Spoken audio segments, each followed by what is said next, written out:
आज आपण पाहणार आहोत मिसळ पाव कशी बनवायची। मस्त अशी झणझणीत तिखट तर्रीदार मिसळ पाव घरच्या घरी कसं बनवता येईल ते पाहणार आहोत।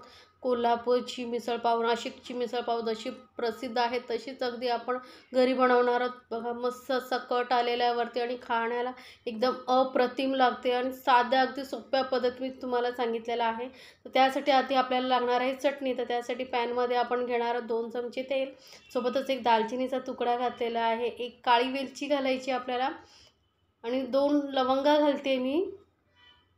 गरम मसाल्याचा फ्लेवर खूप छान येतो।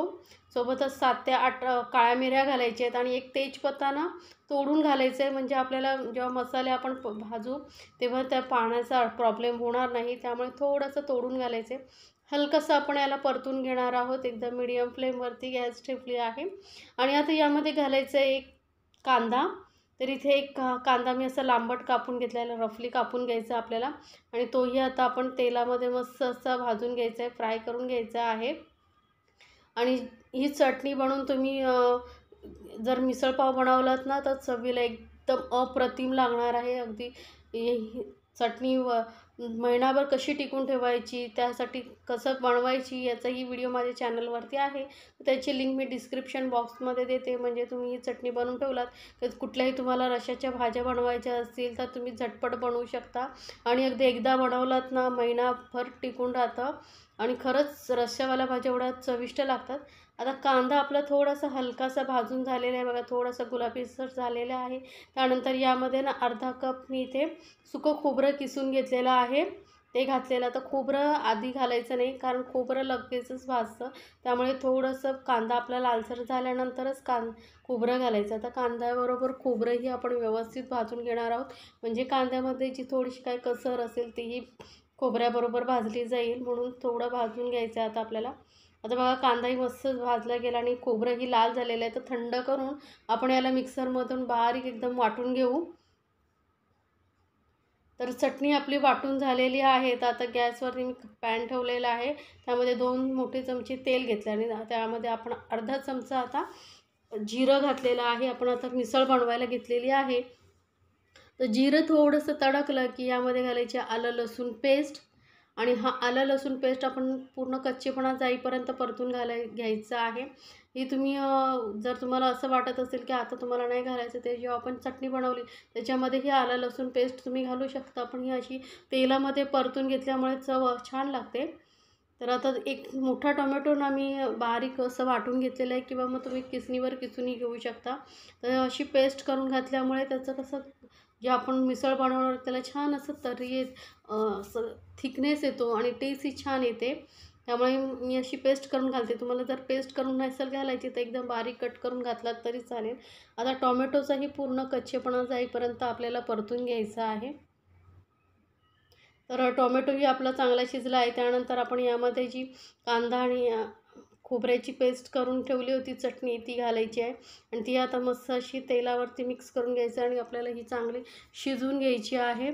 जेवढं तुम्ही व्यवस्थित मिश्रण तुम्ही शिजवून घ्याल तेवढीच आपली जी आहे मिसळ छान टेस्टी होणार आहे। त्यामुळे एकदम लो टू मीडियम फ्लेमवरती आपण हे मिक्स करत राहायचं आहे आणि मस्त असं थोडंसं ना त्याला असं तेल सुटेपर्यंत आपण परतून घेणार आहोत।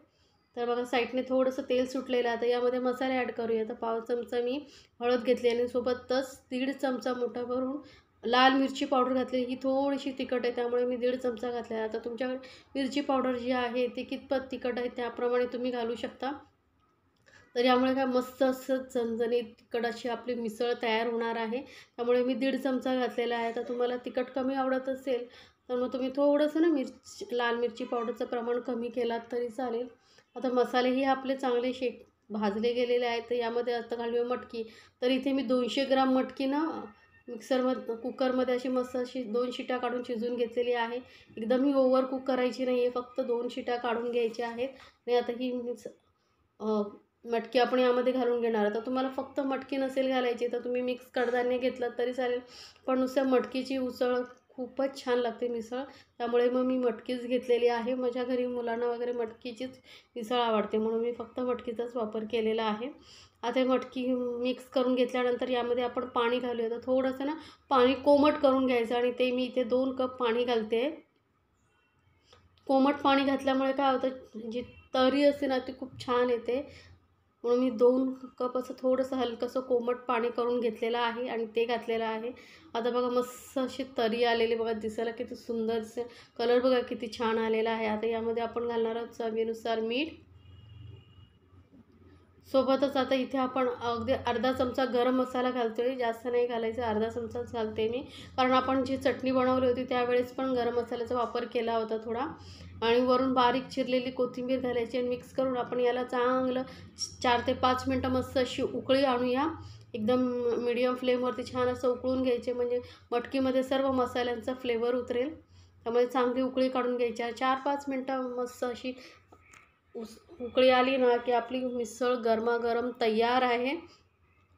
तर बघून तोंडाला पाणी सुटलं असेल ना तर नक्की बनवा झटपट. आणि रेसिपी आवडत असेल तर चॅनलला लाईक्स, कमेंट आणि सबस्क्राईब करायला विसरू नका. सोबतच बेल आयकॉनवरती क्लिक करा, म्हणजे माझ्या नवीन रेसिपीची नोटिफिकेशन लगेचच तुमच्यापर्यंत पोहोचेल. तरी आता आपली मिसळ तयार झाली. आता आपण मिसळबरोबर लागणारी बटाट्याची भाजी बनवून घेऊया. त्यासाठी पॅनमध्ये मी 2 चमचे तेल गरम केलं आहे. तेल गरम झालं की अर्धा चमचा राई घातलेला आहे. सोबतच राई तडकली का अर्धा चमचा जिरं घालायचं आहे. आता राई आणि जिरं व्यवस्थित आपल्याला तडकेपर्यंत चांगलं मिक्स भाजून घ्यायचं आहे. आता यामध्ये घालूया कढीपत्ता. तर साधारण 7-8 कढीपत्त्याची पानं मी घातलेली आहे. आता तुम्हाला बटाट्याची भाजी नसेल वापरायची तरी चालेल, तुम्ही असंच ही मिसळ खाऊ शकता. एक हिरवी मिरची एकदम बारीक बारीक कट करून घेतलेली आहे.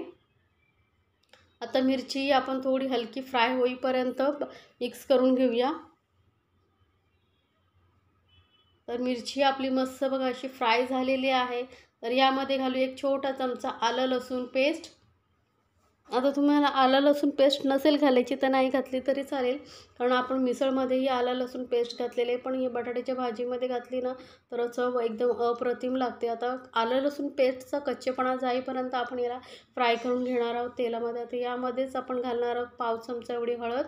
आता तेलामध्ये मिक्स केल्यामुळे काय होतं, त्याचा कच्चेपणा जातो आणि मग बटाट्यांना व्यवस्थित सर्व बाजूने एकसारखी हळद लागते. त्यामुळे मी तेलामध्ये मिक्स करूनच घालते हळद. आता बटाट्यांना हे 2-3 बटाटे तुम्ही उकडून घेऊ शकता. तर इथे मी 4 मीडियम साईजचे बटाटे होते म्हणून 4 बटाटे घेतलेले आहेत. मिक्स करून आता यामध्ये घालूया मीठ आणि परत आपण व्यवस्थित मिक्स करून घ्यायचं आहे. वरून हिरवी कोथिंबीर घालूया, बारीक चिरलेली कोथिंबीर घालायची आहे आणि व्यवस्थित मिक्स करून घ्यायचं. अगदी झटपट 5 मिनटामध्ये ही भाजी तयार होते आणि चवीला एकदम मिसळबरोबर खाली ना अप्रतिम लागते. तर एकदा माझ्या पद्धतीने बनवून बघा आणि मला कमेंट्समध्ये ज़रूर सांगा तुम्हाला ही रेसिपी कशी वाटली. तर बटाट्याची भाजी आता थोडीशी ना हलकं स्मॅश करून घेऊया, म्हणजे मिसळ जेव्हा आपण ताटामध्ये भाजी वाढू तेव्हा व्यवस्थित मिक्स होईल त्यामध्ये. तर ही मस्त अशी गरमागरम आपली मिसळ आणि बटाट्याची भाजी ही तयार आहे. तर आता आपण मिसळ प्लेटिंग करायला घेऊया. तर पहिली बटाट्याची भाजी घालायची आहे प्लेटमध्ये. आता भाजी तुम्हाला किती आवडते त्यानुसार तुम्ही घालू शकता. आता ही भाजीचे तुम्ही बटाटे वडे बनवूनही तुम्ही यामध्ये सर्व करू शकता. पण मी फक्त भाजी घातलेली. आता मटकी मी काढून घेतलेली आहे. भाजी घातल्यानंतर फक्त मटकी वरून काढून घेतलेली आहे मी आणि थोडंसंच तरी घेतलेली आहे, जास्त नाही. आणि वरून आता आपण घालूया फरसाण. मिक्स फरसाण इथं मार्केटमध्ये तुम्हाला इझिली मिळतं. फरसाणमुळे मिसळची जी ना टेस्ट अप्रतिम लागते. तर तुम्ही या पद्धतीने करूनच बघा. कुठेही हॉटेलमध्ये वगैरे खायला घेतलं तरी ते मिसळ देतात. मिसळबरोबर फरसाण असतंच. वरून बारीक चिरलेला एकदम कांदा एकदम बारीक चिरून घ्यायचा. आता इथे वरून आपण थोडीशी जी मिसळची तरी आहे ती घालायची आहे आणि बारीक चिरलेली कोथिंबीर परत घालूया. थोडंसं हलकंसं लुक खूप सुंदर दिसतो. सोबतच इथे लिंबू तुम्ही वरून पिळून घेऊ शकता आणि बारीक चिरलेला कांदा. सोबतच आता आपण हे पाव एकदम अप्रतिम बेत आहे, पोटभरीचं बेत आहे. एक मिसळपाव खाल्ल्यानंतर अजिबात जेवणाची भूक लागणार एवढं चवीला अप्रतिम लागतं. आणि वाटीमध्ये तुम्ही असं मिसळ सर्व करा. एकदम जसं हॉटेलमध्ये वगैरे सर्व केलं जातं तसंच आपण इथे सर्व केलेलं आहे. तर झटपट बनवा आणि मला कमेंट्समध्ये सांगायला विसरू नका तुम्हाला ही रेसिपी कशी वाटली. आणि जर रेसिपी आवडत असतील तर तुमच्या फ्रेंड सर्कलमध्ये ही जरूर शेअर करा, म्हणजे त्यांनाही पाहता येईल या छान छान रेसिपी.